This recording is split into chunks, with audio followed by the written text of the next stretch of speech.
Dr. Grant, good evening. I would like to show you how did I get my uh, references, what sources did I use for my drugs. For example, for acetaminophen, I use, firstly, I use the Saunders Nursing Drug Handbook, and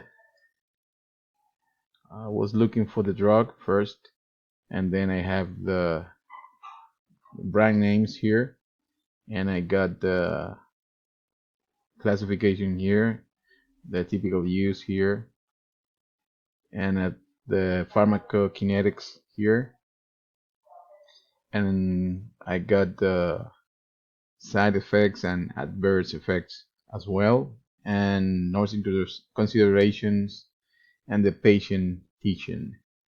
But I use as well another sources like drugs.com, which is recommended by Eargo, and I use the RX list, which is recommended as well as, and I use this one, the Medline Plus, which is recommended by Ergo as well. That is the way I found it.